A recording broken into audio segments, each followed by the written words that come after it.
সবাইকে শুভেচ্ছা। স্বাগত জানাই আজকের এটিএন বিজনেস এন্ড ফিনান্স অনুষ্ঠান। সাথে আছি আমি শারমিন মিশু। প্রিয় দর্শক, আজকে আমাদের করোনা সময়কালীন দ্বিতীয় বাজেট পেতে যাচ্ছি এবং এর 6,03,681 কোটি টাকার বাজেট আমরা পেতে যাচ্ছি। আমরা জানি করোনার সময় অনেকে চাকরি হারিয়েছে, অনেকে ব্যবসা হারিয়েছে এবং সবচেয়ে বেশি ক্ষতিগ্রস্ত হয়েছে স্মল অ্যান্ড মিডিয়াম এন্টারপ্রাইজ যারা। তো তাদের জন্য কি থাকছে, এই স্বাস্থ্য খাত নিয়ে কি আসছে আমাদের বাজেটে, কৃষি খাত নিয়ে অনেক গুরুত্ব দেওয়া হয়েছে। সো এই সবগুলো বিষয় নিয়ে আমরা কথা বলবো। আপনারাও যদি যে কোনো মতামত বা প্রশ্ন রাখতে চান আমাদেরকে ফোন করতে পারেন। নাম্বারটি হচ্ছে 0281897666। প্রিয় দর্শক, আজকে আমাদের স্টুডিওতে দুজন অতিথি আছে, পরিচয় করে দিচ্ছি, এবং অনলাইনে যিনি আছে তার সাথে পরিচয় করে দিচ্ছি একে একে। আমাদের সাথে স্টুডিওতে আছেন জনাব ডক্টর জামাল উদ্দিন আহমেদ, সাধারণ সম্পাদক, বাংলাদেশ অর্থনীতি সমিতি। আমাদের মাঝে আরও আছেন জনাব শহীদুল্লাহ, বিশিষ্ট ব্যবসায়ী, সাধারণ সম্পাদক, বাংলাদেশ স্টিল ম্যানুফ্যাকচার অ্যাসোসিয়েশন ও ব্যবস্থাপনা পরিচালক, মেট্রোসেম গ্রুপ। আমাদের মাঝে অনলাইনে যুক্ত রয়েছেন জনাব শফিউল ইসলাম মহিউদ্দিন এমপি, সাবেক সভাপতি এফবিসিসিআই ও বিজিএমই। অনেক ধন্যবাদ সবাইকে। আমাদের আজকে আলোচ্য বিষয় মহামারীতে জীবন ও জীবিকার বাজেট ও বাস্তবতা। এই বিষয়টা নিয়ে আসলে আমরা বেশ কিছুদিন ধরে অনেক ধরনের আলোচনা করেছি এবং আজকে প্রকৃত বাজেটটি আমাদের হাতে আসতে যাচ্ছে কিছুক্ষণের, কয়েক ঘন্টার মধ্যেই আসলে। তো সরাসরি আমি প্রথমে আমাদের ডক্টর জামাল উদ্দিন আহমেদ আপনার কাছে আসতে চাই যে অনেকগুলো বিষয় মাথায় রেখে কিন্তু এবারের বাজেটটি হচ্ছে এবং করোনার প্রথম বাজেটের সাথে এবারকার বাজেট কতটুকু মিলবে বা কতটুকু ডিফারেন্স থাকবে, এই বিষয়গুলোর অনেক অ্যানালাইসিস হয়েছে। আপনার কাছে কি মনে হচ্ছে যে কোন জায়গাগুলোতে আসলে লক্ষ্য রেখে আজকের এই বাজেটটি আমরা পেতে যাচ্ছি? ধন্যবাদ। আপনার বাজেট নর্মাল সময়ের বাজেটে এক ধরনের হয়, জি। এখন স্পেশাল প্রতি বছরই বাজেটে চেঞ্জ আসে ডিপেন্ডিং অন সিচুয়েশন, চেঞ্জিং সিচুয়েশনে। জি। তো সেটা এখন ধরেন গত বছর করোনা যখন শুরু হয় তখন বাজেটের মাস তিনেক আগে এটা আরম্ভ হয়। তো সেই ক্ষেত্রে তখনকার করোনা, আমরা যেটা করোনা সম্বন্ধে আমাদের ধারণা ছিল না ওইভাবে পরিষ্কার, এবং রোগ সম্বন্ধে আমাদের ধারণা ছিল না, হাউ টু ওভারকাম দিস, এবং কতদিন চলবে উই ডু নট নো, ডেস্টিনেশনটা আমরা জানি না। সেই ক্ষেত্রে গত বছরে যেটা হয়েছে ওইটা মোটামুটি গেল। কিন্তু এখনকার পরিস্থিতি যে প্রলং যে সিচুয়েশন, এই প্রলং সিচুয়েশনে আমাদেরকে নতুন করে সারা দুনিয়াই কিন্তু নতুন করে রিঅ্যাসেসমেন্ট করতেছে, এবং সেই ক্ষেত্রে আমাদের বাজেট নর্মাল টাইমের মতন হলে চলবে না। আমাদের এবারকার বাজেট নর্মাল টাইমের, এবারকার ইম্পর্টেন্স হলো জীবিকা, জীবন এবং জীবিকা, মানুষ বেঁচে থাকলে, সুদৃঢ় আগামীর পথে বাংলাদেশ, এই শিরোনামটাই মানুষ বেঁচে থাকলে জীবিকা হবে। আর বেঁচে যদি না থাকে তাহলে আপনার in that case first priority most probably health সেক্টরকে দিচ্ছেন, এবং সেই ক্ষেত্রে স্পেসিফিক আমাদের থেকে আমরা দেখতে চাই যে করোনা শর্ট টার্ম যে সলিউশনে আপনার আমি মনে করি যে আমরা অর্থনীতি সমিতি থেকেও আমরা এটা দাবি করছি, সেটা হলো যে ইম্পোর্ট করে এনে আপনি, এখন তো আমি হঠাৎ করে ম্যানুফ্যাকচার করতে পারবো না, ফার্মাসিউটিক্যাল প্রোডাক্ট একদিনে দুদিনে কিন্তু ম্যানুফ্যাকচার করা সম্ভব না, it's not unlike other industrial product. সেই ক্ষেত্রে এটা সিস্টেমেটিক্যালি এটাকে প্ল্যান করতে হয়। এখন ইম্পোর্ট করে আমরা ধরেন আগামী ডিসেম্বর পর্যন্ত ওয়েনেভার আমরা যদি এটা নিতে পারি, ধরেন 12 কোটি লোককে আমি 2 ডোজ করে টিকা দিব, তাহলে এটা আনার জন্য আমাদের এটা ইম্পোর্ট বেস করি, এখন আমাদের ম্যানুফ্যাকচারিং ফ্যাসিলিটি নাই, এবং আমরা একটা সোর্সের উপরে ডিপেন্ড করে আমরা কিন্তু ধাক্কা খেয়েছি, যে কারণে আমাদেরকে অল্টারনেট সোর্সে যেতে হবে। মিনিমাম 4 কোটি আমেরিকা, 4 কোটি চায়না, 4 কোটি আপনার আর একটা দেশ থেকে, রাশিয়া থেকে আনতে হবে। এরা ম্যানুফ্যাকচারিং করে এরা বাইরে এক্সপোর্ট করছে। দিস মিনস এই 12 কোটি যদি আপনি দেন তাহলে লোকের মধ্যে একটা হতাশা, যে এখন যে অনিশ্চয়তা আছে এই অনিশ্চয়তা কেটে যাবে। লাইক ইউরোপ, ইউএসএ, নর্থ আমেরিকার যত দেশগুলো আছে প্রত্যেকে কিন্তু এখন কিন্তু অলমোস্ট ওপেন করে দিয়েছে। তাদের টার্গেট হলো জুলাইয়ের ভিতরে আমেরিকাতে 70% of the people will be vaccinated. This means তারা এখন আরও নিচের দিকে রেঞ্জের দিকে চলে যাচ্ছে। এটা এমন সময় আসবে আমাদেরকে ওই প্রিপারেশন রাখতে হবে, ধরেন এই করোনা আমরা হঠাৎ করে এখানে বিদায় হবে বলে মনে হয় না। সেই ক্ষেত্রে বাচ্চা শিশু জন্মের পর থেকেই কিন্তু আমরা যে অন্য টিকা যেভাবে আমরা দিয়েছি এবং বাংলাদেশের একটা হিস্ট্রিক্যাল একটা রেকর্ড আছে, গুড রেজাল্ট আছে টিকার ক্ষেত্রে, সাকসেস স্টোরি আছে। সেই সাকসেস স্টোরি যদি সেটাকে মেনটেন করার জন্য এখন আমরা ওই বাচ্চাদেরকেও টিকা দিতে হতে পারে, এই প্রিপারেশন আমাদের মেন্টালি থাকতে হবে। তাহলে কী করতে হবে, ইম্পোর্ট শর্ট টার্মে, মিডিয়াম অ্যান্ড লং টার্মে হলো যে আপনি এখন প্রোডাকশন ফ্যাসিলিটি আপনি ক্রিয়েট করতে হবে। ইটস নট এটা কিন্তু বাংলাদেশের ক্যাপাবিলিটি আছে, বাংলাদেশে ইন্ডাস্ট্রিয়ালিস্ট এখন বাংলাদেশ থেকে ঔষধ বিদেশে রপ্তানি হয়, ইনজেকশন রপ্তানি হচ্ছে। এটা যে ভ্যাকসিনটাকে ইনজেকশন বাংলাদেশের ম্যানুফ্যাকচারাররা তৈরি করে, ইন দ্যাট কেস বাংলাদেশে দিতে হবে। দিবেন যে কাকে দিবেন, সেটা দিবেন যে আপনি ধরেন মিনিমাম গভর্নমেন্টের হাতে 50% থাকতে হবে ম্যানুফ্যাকচারিং ফ্যাসিলিটি। গভর্নমেন্টের এসেনশিয়াল ড্রাগস কোম্পানি আছে, তারা করবে, তারা গভর্নমেন্ট থেকে এটা প্রাইসে কম প্রাইসে তারা ইয়ে করে, মার্জিন তারা 5% মার্জিন রাখে। সেই ক্ষেত্রে সাধারণ জনগণের জন্য এইটা গভর্নমেন্টের সাপ্লাই দিন। বাইরের থেকে যেগুলো আনবে তারা পয়সা দিয়ে কিনে ইম্পোর্ট করে রিলায়েবল সোর্স এবং রিলায়েবল ডিস্ট্রিবিউশন চ্যানেল এবং রিলায়েবল আপনার এনভায়রনমেন্ট যাদের আছে তারাই কিন্তু আনতে পারবে। এটা কিন্তু ওই যে হিটের যে হিউমিডিটির বিষয় আছে, অনেকগুলো টেকনিক্যাল ইস্যু আছে যেগুলোকে কমপ্লাই করে কিন্তু আপনি ওই জায়গায় রাখতে হবে, নাহলে এর কিন্তু ক্যারেক্টারিস্টিক্স নষ্ট হয়ে যাবে। ইন দ্যাট কেস এই প্রস্তুতি নিয়েই আমরা মনে করি যে স্বাস্থ্য বিভাগকে আমাদেরকে প্রথম, সেকেন্ড এডুকেশন, এবং স্বাস্থ্য এবং এডুকেশনের খরচ রেভিনিউ এবং ক্যাপিটাল এক্সপেন্ডিচারে আলাদা করার দরকার নাই। Everything in this two sector will be capital expenditure, because আপনি হিউম্যান সেভ করার জন্য, আপনি হিউম্যান ক্যাপিটাল মেনটেন করার জন্য আপনি কিন্তু এই খরচটা করতেছেন। একদিকে শিক্ষাটা হিউম্যান ক্যাপিটালের ডেভেলপমেন্টের জন্য করতেছেন, সেক্ষেত্রে এই দুইটা খরচ আপনাকে ডেভেলপমেন্ট এক্সপেন্ডিচার হিসেবে ট্রিটমেন্ট দিতে হবে। সমস্ত বিবেচনায় যে প্রায়োরিটিগুলো নিয়েছে গভর্নমেন্ট, অনেকগুলো ধরেন আপনার রিসোর্সেস শর্টেজ আছে, রেভিনিউ ডিপার্টমেন্টের শর্টেজ আছে, বিভিন্ন ডিপার্টমেন্টের প্রবলেম আছে, এবং ইন্ডাস্ট্রিয়াল সেক্টরে আপনার অনেকগুলা, আমরা বাংলাদেশ অর্থনীতি সমিতি থেকে আমি পরের ইয়াতে সুযোগ দিলে আমি বলবো, এই ধরনের ক্যাটাগরি ভাগ করে যদি আপনি করেন তাহলে আমরা আমাদের এখনকার যে ফ্লো আছে, এখন কিন্তু কৃচ্ছতা নয়, এখন হলো গভর্নমেন্ট করবে এক্সপানশনারি বাজেট। গভর্নমেন্ট আমেরিকাতে দ্বিতীয় বিশ্বযুদ্ধের পর তারা কিন্তু আপনার এক্সপানশন নিউ ডিল করছে। নিউ ডিলের মধ্যে করলো কি, কমিউনিস্ট দেশের মতন অনেকটা তারা জেনারেল পিপলের জন্য প্রোগ্রাম নিয়েছে। এই নিউ ডিলের মধ্যে দিয়ে কিন্তু তারা রেস্কিউ করছে ইকোনমিকে। এখন কিন্তু বাংলাদেশে প্রফিটের কোনো দরকার নেই, জিডিপি গ্রোথ কত হলো ইটস এ নিউমারিক্যাল ইস্যু, এটা নিয়ে মাথা কামানির দরকার নেই। এখন দরকার হলো মানে আপনাকে ইকোনমিকে রেস্কিউ করে এবং হোল ইকোনমিক মেশিনকে চালু করতে হবে। ইকোনমিক মেশিনটা একজনের ইনকাম আরেকজনের খরচ, আরেকজনের ইনকাম, এটা billions and billions of transaction per day জেনারেশনের মধ্য দিয়েই কিন্তু জিডিপি গ্রোথ বাড়ে। সেটা কিন্তু value addition, every transaction, billions and billions of transaction যখন হয় তখন কিন্তু এটা জিডিপিতে যায় হিট করতেছে। At the end of the day result will be calculated. এখন আমাদেরকে ইকোনমিক অ্যাক্টিভিটিকে we will have to be মানে লাইভে আনার জন্য যত রকমের ব্যবস্থা এটা কিন্তু লিড নিতে হবে সরকারকে। বেসরকারি খাত এখন কিন্তু ওইভাবে আসবে না, সরকারকে এটা লিড নিতে হবে। জি, জীবন জীবিকা বাঁচানোর এই ছকটাই বাংলাদেশ সরকার আসলে কিভাবে তাদের মতো সাজিয়েছে সেটাই আমরা আজকে দেখব। তবে 21-22 অর্থ বছরে সবচেয়ে বেশি প্রাধান্য দেওয়া হয়েছে স্বাস্থ্য খাতকে, যেটা আপনি বলছিলেন।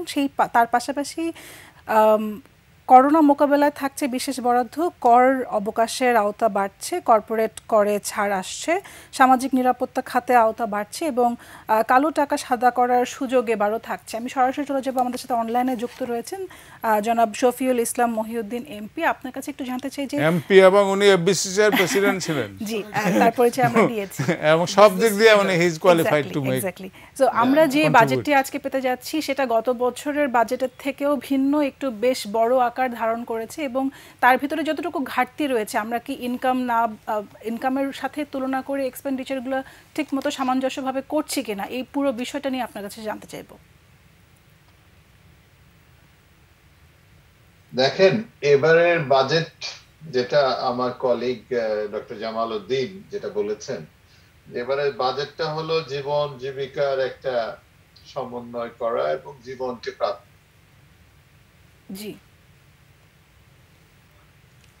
শব্দ আসছে না। আমরা একটু অপেক্ষা করছি, নিশ্চয়ই ওনার ইয়ে থেকে মিউট হয়ে গেছে কিনা, কানেকশনে একটা সমস্যা হচ্ছে।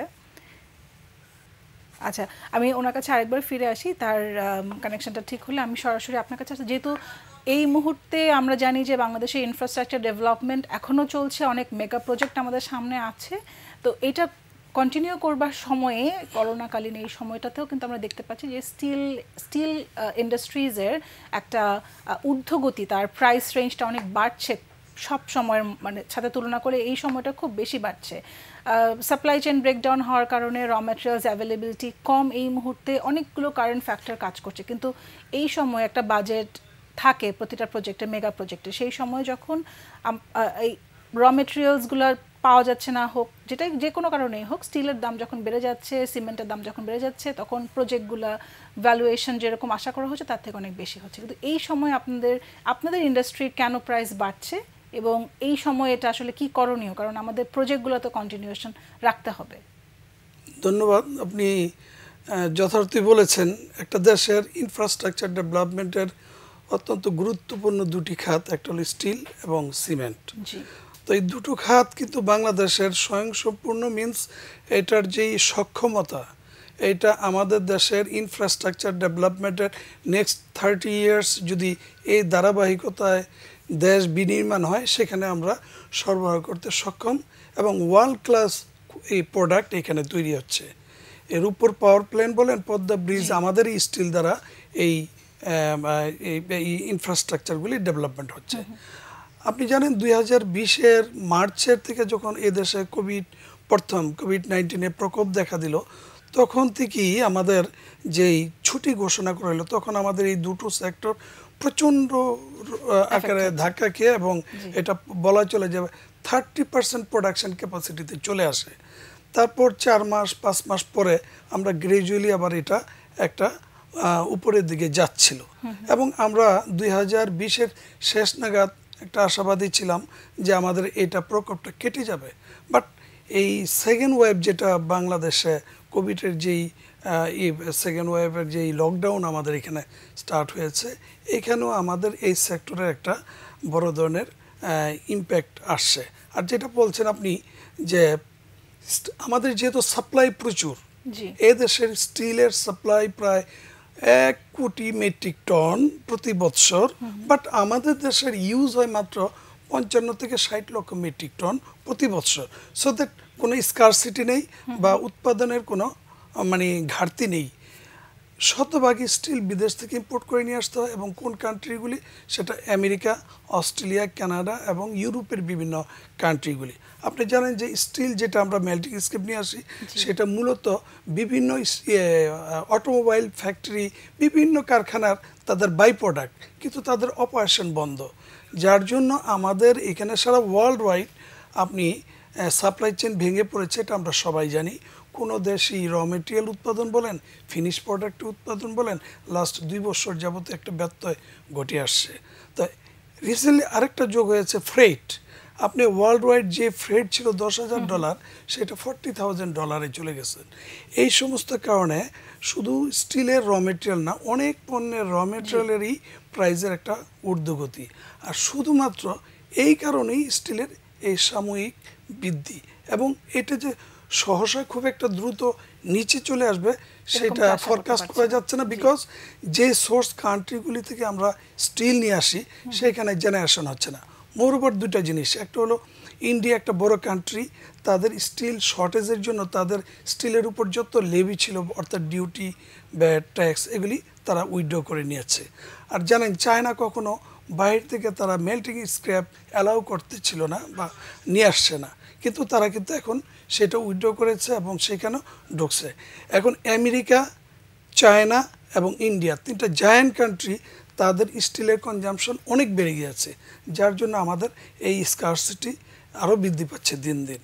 এবং আরেকটা জিনিস বলি, এই কোভিডের যে ইম্প্যাক্ট সরাসরি, যেমন খাদ্য মানুষের একটা নিশ্চয়তা চায়, তেমনই মানুষের একটা চিন্তা ভাবনা চলে আসছে যে আমার ন্যূনতম আমার আবাসন, ন্যূনতম আমার যেহেতু হোম কোয়ারেন্টাইন থেকে সবাই অভ্যস্ত, যার যার আবাসনটাকে ঠিক করা এবং ইনকমপ্লিট এই প্রজেক্টগুলিকে কমপ্লিট করার লক্ষ্যে যেভাবে আপনার এই সেক্টরে এট এ টাইম প্রত্যেকটা কান্ট্রি নট অনলি বাংলাদেশ সারা ওয়ার্ল্ড ওয়াইড এই প্রজেক্ট বা এই স্টিল এবং সিমেন্টের উপর মানুষ ইনভেস্টের দিকে অর্থাৎ যারা স্টেক হোল্ডার তারা প্রচুর কিনছে কিন্তু জেনারেশন কম, এই জন্য এটার গ্যাপটা আরও বেশি তৈরি হয়েছে।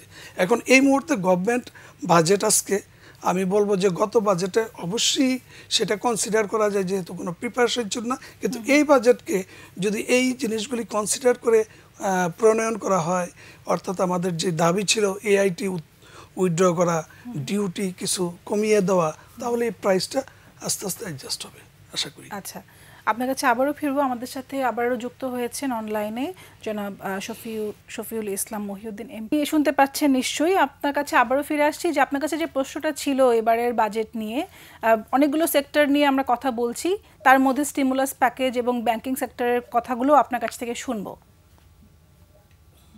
না, ধন্যবাদ শারমিন। আমি দুঃখিত যে আমার এখানে ইলেকট্রিসিটি চলে গেছিল, তো যার জন্য আবার রিকানেক্ট করতে হলো। জি, এখন আমি জেনারেটরে আছি, আবার কি হয় কি জানি। তো এই অবস্থায় আমরা মানে আমার কলিগ যেটা বলেছেন যে আমরা একটা ভিন্ন পরিস্থিতিতে গত বছর এবং এবার বাজেট দিচ্ছি, যেটি এই অর্থমন্ত্রীর জন্য তৃতীয় বাজেট, খুব সম্ভবত 51তম বাজেট বাংলাদেশের জন্য। তো এই বাজেটে জীবন জীবিকার উপরে জোর দেওয়া হয়েছে এবং জীবনকে প্রাধান্য দিয়ে বাজেট তৈরি করা হচ্ছে। এখানে অনেকগুলো বিষয় আমার কলিগ শহীদুল্লাহ উনি বললেন যে আমাদের যেমন অ্যাডভান্স ইনকাম ট্যাক্স, এগুলো মানুষকে খুব ইরিটেট করে। ট্যাক্সেশন ব্যবস্থাটা এখনো আমরা মনে করি যে সাউথ ইস্ট এশিয়াতে ট্যাক্স জিডিপি রেশিওতে আমরা সবচেয়ে পেছনে আছি। সেই জায়গাগুলোতে এবারও দেখছি আমরা যে ট্যাক্স আহরণের সঙ্গত কারণেই আমরা অনেক টার্গেটের নিচে আছি। এই জন্য একটা হলো প্যান্ডেমিক, একটা ভালো সঙ্গত এক্সকিউজ, আরেকটা হলো আমাদের সক্ষমতার যথেষ্ট অভাব আছে। আমরা সহজে কিভাবে ট্যাক্স আহরণ করা যায় সেই দিকে খুব বেশি মনোযোগী, রাদার দেন আমরা কিভাবে নেটকে ইনক্রিজ করা যায়, ট্যাক্সের আওতা কিভাবে বৃদ্ধি করা যায়।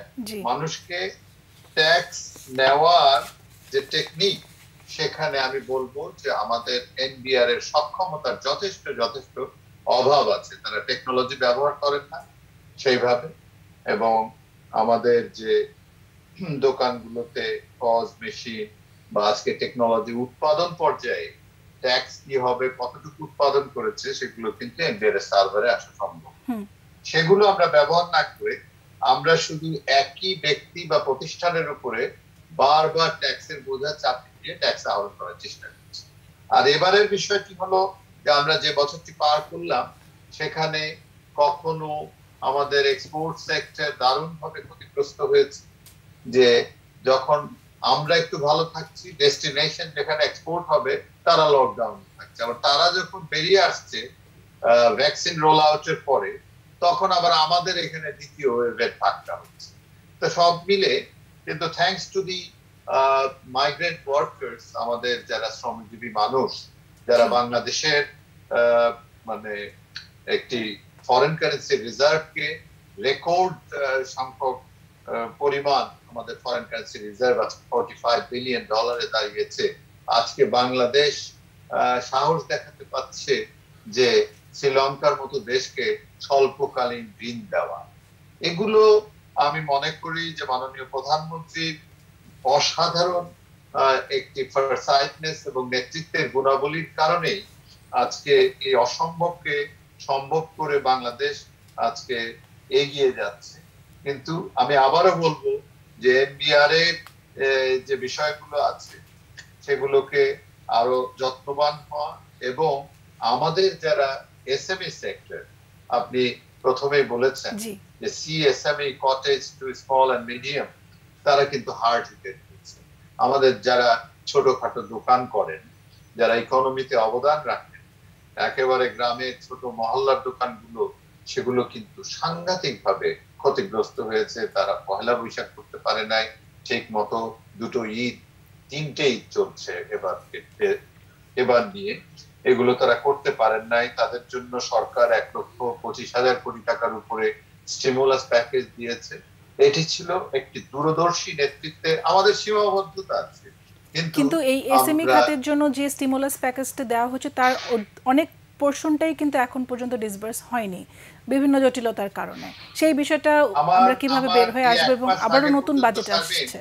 জি, 67% 70% এর মতো কিন্তু আমাদের কৃষিতে হয়েছে, 72% এর মতো কিন্তু এসএমই তে আমাদের ডিসবার্সমেন্ট হয়েছে, কিন্তু বাকি যারা এই যে 30% বাইরে রয়ে গেল, জি, এদেরকে আরেকটু স্মার্ট হওয়ার জন্য বা তাদের সংশ্লিষ্ট যে অ্যাসোসিয়েশন বা চেম্বার গুলো আছে তাদের সাহায্য সহযোগিতা নিয়ে, যেমন অনেকের ব্যাংক অ্যাকাউন্ট করে, অনেকের ঠিক পেপার ওয়ার্কস এর ক্ষেত্রে, কারণ এটা তো লোনের আকারেই মোস্টলি গিয়েছে, আর কতগুলো যেগুলো স্টিমুলাস, আরেকটা হলো যেগুলো প্রধানমন্ত্রীর ত্রাণ তহবিল থেকে বা সরকারের সোশ্যাল সেফটি নেটের আন্ডারে যেগুলো একেবারে পিছিয়ে পড়া মানুষদের জন্য উপহার হিসেবে প্রধানমন্ত্রী দিয়েছে।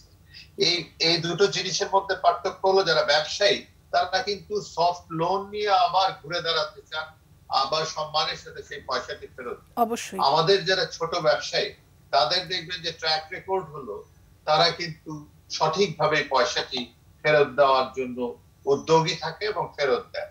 আমাদের কিছু কিছু ব্ল্যাক শিপ আছে, বড় ব্যবসায়ী নামধারী, তারা সুযোগ নেয়, ব্যাংকের টাকা রবারি করে, তাদের বিরুদ্ধে আমরা সবসময় সোচ্চার ছিলাম যে তাদের বিরুদ্ধে আইনগত ব্যবস্থা নিয়ে ক্যাপিটাল পানিশমেন্ট, যেটা প্রেসিডেন্সিয়াল পানিশমেন্ট দরকার, যাতে করে এই কারণে আমাদের ইনফ্লেশন বেড়ে যায়। এই মন্দ ঋণের জন্য লক্ষ কোটি টাকার উপরে আজকে মন্দ ঋণ দাঁড়িয়েছে, সেগুলো দেখবেন সংখ্যায় এত নগণ্য। বাংলাদেশের আপামর যে ব্যবসায়ী সমাজ আছে তাদেরকে তকমা লাগানোর চেষ্টা করা হয়, কিছু কিছু মানে উৎসাহী সো কল্ড ব্যুরোক্রেট চেষ্টা করেন যে তারা যে আমাদের এই ব্যবসায়ী সমাজের মধ্যে করাপশন আছে। ডেফিনেটলি আমরা তাদেরকে ঘৃণা করি, তাদের বিরুদ্ধে দৃষ্টান্তমূলক শাস্তি সরকার গ্রহণ করলে তাদেরকে আমরা সহযোগিতা করব। সেটাই আমরা চাই যে সাধারণ ব্যবসায়ের অনুকূল পরিবেশ পান, যেটি মাননীয় প্রধানমন্ত্রী সেই পরিবেশ তৈরি করার জন্য অক্লান্ত পরিশ্রম করে যাচ্ছেন। আমরা বিশ্বাস করি যে এই 6 লক্ষ কোটি টাকার বাজেটে যে চ্যালেঞ্জটা আছে, যে ইতিহাসের সবচেয়ে বৃহত্তর ডেফিসিট বাজেট কিন্তু এবার আমরা দিচ্ছি, যে বাজেটে একটা স্মরণকালের ইতিহাসে সবচেয়ে বড় ডেফিসিট বাজেট আমরা দিচ্ছি।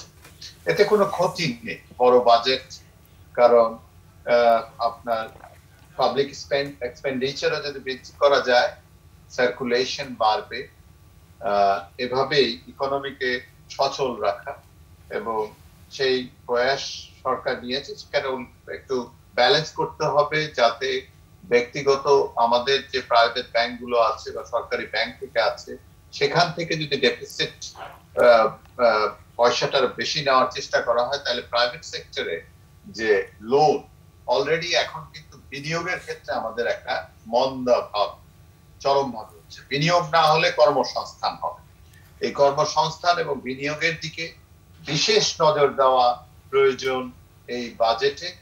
এবং বাজেটের যে আমরা দিলাম সেটা ইমপ্লিমেন্টেশনের উপরে, যেমন পাবলিক এক্সপেন্ডিচারের ব্যাপারে আমরা অনেক টার্গেটের নিচে থাকি। এবার তো Covid has become a very good excuse for all of us, কিন্তু এটাকে আমরা এক্সকিউজ না করে আমরা যেমন বাংলাদেশ ব্যতিক্রম, one of the few country in the world যারা কিন্তু সাকসেসফুলি পজিটিভ টেরিটরিতে আমরা মানে প্রায় 6%, 6.8% এর মতো প্রবৃদ্ধি অর্জন করেছি এবং আমরা মূল্যস্ফীতিকে 5.47 এ রাখতে পেরেছি।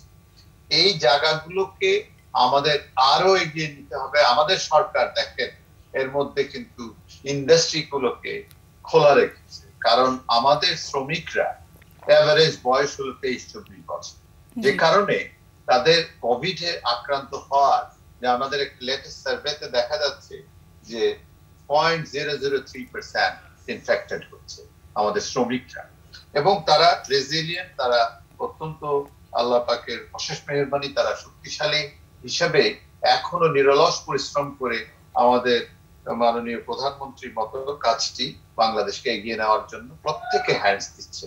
আমাদের কৃষি দেখেন অভাবনীয় উন্নতি, টেকনোলজি ব্যবহার করছে থ্যাঙ্কস টু দি গভর্নমেন্ট, যে আপনি আজকে বাংলাদেশের কৃষিতে একটি অভাবনীয় সাফল্য, যেটা বাস্কেট কেস ছিল সেখানে এখন উৎপাদিত আমরা সেলফ সাফিসিয়েন্ট পেয়ে গেছি অনেক কিছুতে। আমরা মাছে হয়েছি, আমরা ভেজিটেবলে হয়েছি, আমরা ধানের মতো জিনিসে হয়েছে। আমি তারপরে বাজেটের আরো একটি বিষয় উল্লেখ করতে চাই।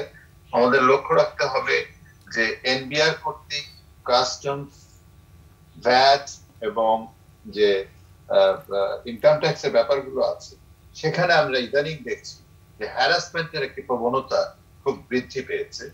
সেখানে এইচএস কোডের নামে হ্যারাসমেন্ট, সেখানে বিভিন্ন গোয়েন্দা সংস্থা, তদন্ত সংস্থার নামে হ্যারাসমেন্ট, আইনগুলো করা হচ্ছে অ্যাজ ইফ বিজনেস কমিউনিটি মেম্বাররা এরা সবাই চুরির সাথে লিপ্ত। It is not the scenario, it is not the existing fact of the matter. এই জায়গাগুলোকে বিশেষভাবে নজর দেওয়া এবং 3 কোটি টাকার উপরে যে টার্নওভার ট্যাক্সের একটি বিষয় এখানে আছে, আমি মনে করি এটাকে তুলে নেওয়া উচিত। এই 3 কোটি টাকার উপরে টার্নওভার ট্যাক্স, এবং ব্যাংকগুলো যাতে কোনোভাবে এই কোভিড সিচুয়েশনে আমরা যে ইন্টারেস্ট রেটটা মাননীয় প্রধানমন্ত্রীর সক্রিয় ইন্টারভেনশনে এটা সিঙ্গেল ডিজিটসে এসেছে, কিন্তু তারা সময়ে অসময়ে এবং ক্লায়েন্টকে কখনো কখনো না জানিয়ে অস্বাভাবিক বিভিন্ন রকমের চার্জ ইম্পোজ করার চেষ্টা করে। আপনাকে ধন্যবাদ, আপনার বিষয়গুলো আমরা বুঝতে পেরেছি। আমরা আবার স্টুডিওতে চলে আসি, আমরা কথা বলবো ডক্টর জামাল উদ্দিন আহমেদ। আপনার কাছে যেহেতু আমরা খুব অল্প কিছু সময় বাকি আছে, মোটামুটি একটা ছক তৈরি হয়ে গেছে, কিন্তু তারপরও গত বছরের বাজেটের সাথে যদি এই বছর তুলনা করি, আমাদের কোন ল্যাকিংগুলো আপনার কাছে মনে হচ্ছে যে এখনো টাচ করা হয়নি? আমাদের ল্যাকিং এর ভিতরে আপনার ধরেন রেভিনিউ কালেকশন, এক্স্যাক্টলি, ট্যাক্স ডিপার্টমেন্টের যে রিফর্ম, ট্যাক্স ডিপার্টমেন্টের যে অটোমেশন, ট্যাক্সের রেট কমানো, যেমন বিএটি এখন 15%, এবং এটার এখনও কিন্তু কোনো সলিউশন হয় নাই। এটা 10% করা সম্ভব, এবং সেই ক্ষেত্রে আপনি লার্জার নাম্বার অফ বিএটি পেয়ারকে যদি আপনি নেটের মধ্যে আনেন, তাহলে কিন্তু আপনি এটা কভার করে আরও বাজেটে, এখনকার যে বাজেট আছে এর থেকে বড় বাজেট বানাতে পারবেন। তারপর ট্যাক্স যে department, national board of revenue, এটা ইস্ট ইন্ডিয়া কোম্পানির আমলে প্রতিষ্ঠিত যে নিয়মকানুন, 1935 সালের 1922 সালের ইনকাম ট্যাক্স অ্যাক্ট, 1935 সালের ভারত শাসন আইন, এবং 47-এ পাকিস্তান যে পাইল একই জিনিস, ব্রিটিশের জায়গায় খালি পাকিস্তান বসাইছে। পাকিস্তান থেকে বাংলাদেশ স্বাধীন হলো 72 সালে। 72 সালে আমরা খালি বাংলাদেশ শব্দটা পাকিস্তান, ইস্ট পাকিস্তান বাদ দিয়ে বাংলাদেশ বসাই দিছি। কিন্তু ইন্টারনালি যে রিঅর্গানাইজেশন করা দরকার, we did not do that. Conducive যে একটা অ্যাডমিনিস্ট্রেটিভ এনভায়রনমেন্ট, সেখানে ট্যাক্স ডিপার্টমেন্টের, এখনকার ট্যাক্স ডিপার্টমেন্ট হলো পলিসি এবং administration both together, which is conflicting. Policy ডিপার্টমেন্টে রিসার্চ করবে, বাইর করবে, পদ্ধতি বাইর করবে, একটা জিনিসে কন্টিনিউয়াসলি করবে, তারপরে পলিসি ফিক্স করবে, এটা কার্যকরণ করবে ট্যাক্স অ্যাডমিনিস্ট্রেশন। এখানে এটা সেপারেশন নাই, যে কারণে আমাদের যেটা মানে আমাদের এফবিসি সাবেক প্রেসিডেন্ট এবং সংসদ সদস্য উনি যেটা বলছেন ইজ রাইট। কারণ হলো আপনার ট্যাক্স ডিপার্টমেন্ট যদি রাইটফুলি, জাস্টিফাইবলি, নিউট্রালিটি মেনটেন করে আপনার যদি জিনিসগুলা ডিজাইন করে, সেই ডিজাইন দিয়ে সেখান থেকে আপনি যে সিস্টেম আনবেন সেটা আপনি আনতে পারতেছেন। এবং ট্যাক্স ডিপার্টমেন্ট এখানে নেগলেক্টেড একটা ডিপার্টমেন্ট হিসাবে, government within the government also এটা নেগলেক্টেড ডিপার্টমেন্ট। আপনি ডিসির অফিসে যান, সেখানে কিন্তু ট্যাক্স ডিপার্টমেন্টের কোনো অফিস নাই। কিন্তু বিজনেস কমিউনিটিতে নতুন একটা ট্যাক্স ডিপার্টমেন্টের কোনো অফিস নাই।